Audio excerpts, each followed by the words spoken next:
Sense and Sensibility. Chapter 42. One other short call in Harley Street, in which Eleanor received her brother's congratulations on their travelling so far towards Barton without any expense, and on Colonel Brandon's being to follow them to Cleveland in a day or two, completed the intercourse of the brother and sisters in town, and a faint invitation from Fanny, to come to Norland whenever it should happen to be in their way, which of all things was the most unlikely to occur, with a more warm, though less public, assurance from John to Eleanor, of the promptitude with which he should come to see her at Delaford, was all that foretold any meeting in the country. It amused her to observe that all her friends seemed determined to send her to Delaford, a place, in which, of all others, she would now least choose to visit, or wish to reside, for not only was it considered as her future home by her brother and Mrs. Jennings, but even Lucy, when they parted, gave her a pressing invitation to visit her there. Very early in April, and tolerably early in the day, the two parties from Hanover Square and Berkeley Street set out from their respective homes, to meet, by appointment, on the road. For the convenience of Charlotte and her child, they were to be more than 2 days on their journey, and Mr. Palmer, travelling more expeditiously with Colonel Brandon, was to join them at Cleveland soon after their arrival. Marianne, few as had been her hours of comfort in London, and eager as she had long been to quit it, could not, when it came to the point, bid adieu to the house in which she had for the last time enjoyed those hopes, and that confidence, in Willoughby, which were now extinguished for ever, without great pain. Nor could she leave the place in which Willoughby remained, busy in new engagements, and new schemes, in which she could have no share, without shedding many tears. Eleanor's satisfaction, at the moment of removal, was more positive. She had no such object for her lingering thoughts to fix on, she left no creature behind, from whom it would give her a moment's regret to be divided for ever. She was pleased to be free herself from the persecution of Lucy's friendship. She was grateful for bringing her sister away unseen by Willoughby since his marriage, and she looked forward with hope to what a few months of tranquillity at Barton might do towards restoring Marianne's peace of mind, and confirming her own. Their journey was safely performed. The second day brought them into the cherished, or the prohibited, county of Somerset, for as such was it dwelt on by turns in Marianne's imagination, and in the forenoon of the third they drove up to Cleveland. Cleveland was a spacious, modern-built house, situated on a sloping lawn. It had no park, but the pleasure grounds were tolerably extensive, and like every other place of the same degree of importance, it had its open shrubbery, and closer wood walk, a road of smooth gravel winding round a plantation, led to the front. The lawn was dotted over with timber. The house itself was under the guardianship of the fir, the mountain ash, and the acacia, and a thick screen of them altogether, interspersed with tall Lombardy poplars, shut out the offices. Marianne entered the house with a heart swelling with emotion from the consciousness of being only 80 miles from Barton, and not 30 from Combe Magna, and before she had been 5 minutes within its walls, while the others were busily helping Charlotte to show her child to the housekeeper, she quitted it again, stealing away through the winding shrubberies, now just beginning to be in beauty, to gain a distant eminence, where, from its Grecian temple, her eye, wandering over a wide tract of country to the southeast, could fondly rest on the farthest ridge of hills in the horizon, and fancy that from their summits Combe Magna might be seen.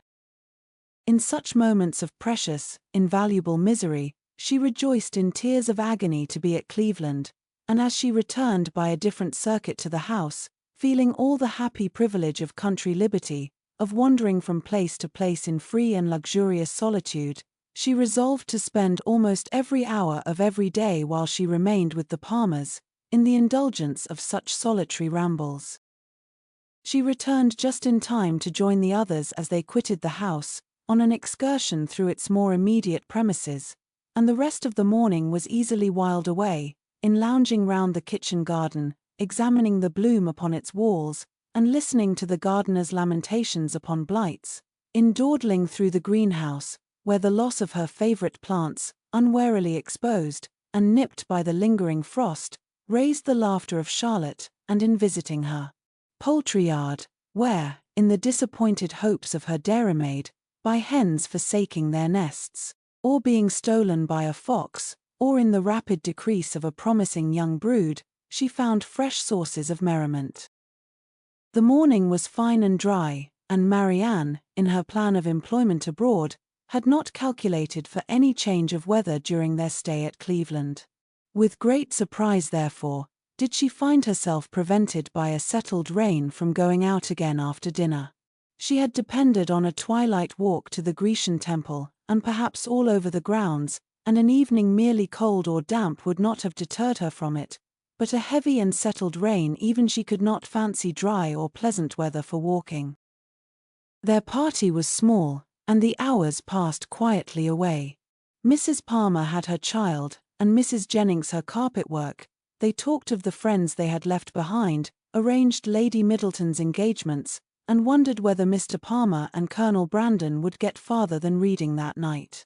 Eleanor, however little concerned in it, joined in their discourse, and Marianne, who had the knack of finding her way in every house to the library, however it might be avoided by the family in general, soon procured herself a book. Nothing was wanting on Mrs. Palmer's side that constant and friendly good humor could do, to make them feel themselves welcome. The openness and heartiness of her manner more than atoned for that want of recollection and elegance which made her often deficient in the forms of politeness.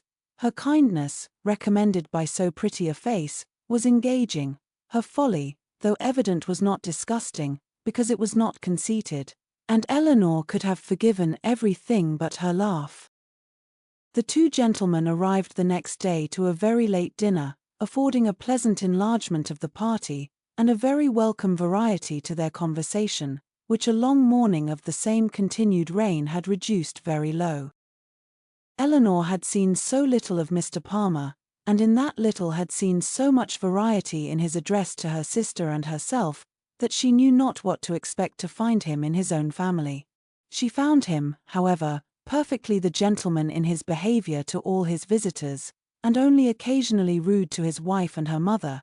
She found him very capable of being a pleasant companion, and only prevented from being so always, by too great an aptitude to fancy himself as much superior to people in general, as he must feel himself to be to Mrs. Jennings and Charlotte. For the rest of his character and habits, they were marked, as far as Eleanor could perceive, with no traits at all unusual in his sex and time of life.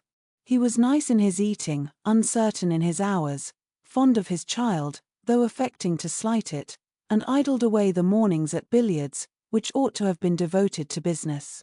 She liked him, however, upon the whole, much better than she had expected, and in her heart was not sorry that she could like him no more, not sorry to be driven by the observation of his epicurism, his selfishness, and his conceit, to rest with complacency on the remembrance of Edward's generous temper, simple taste, and diffident feelings.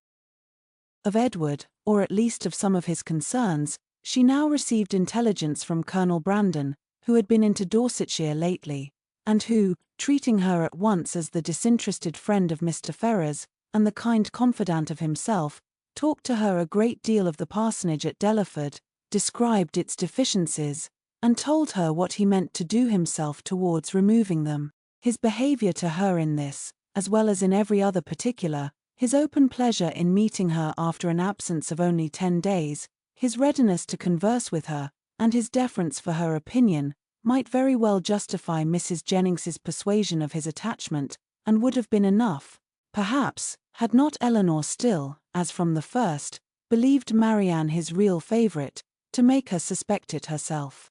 But as it was, such a notion had scarcely ever entered her head, except by Mrs. Jennings's suggestion, and she could not help believing herself the nicest observer of the two.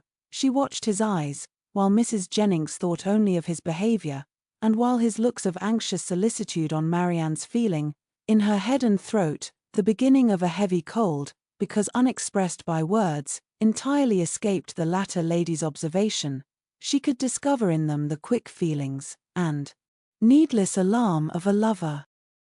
2 delightful twilight walks on the 3rd and 4th evenings of her being there, not merely on the dry gravel of the shrubbery, but all over the grounds, and especially in the most distant parts of them, where there was something more of wildness than in the rest, where the trees were the oldest, and the grass was the longest and wettest, had assisted by the still greater imprudence of sitting in her wet shoes and stockings given Marianne a cold so violent as, though for a day or two trifled with or denied, would force itself by increasing ailments on the concern of every body, and the notice of herself. Prescriptions poured in from all quarters, and as usual, were all declined.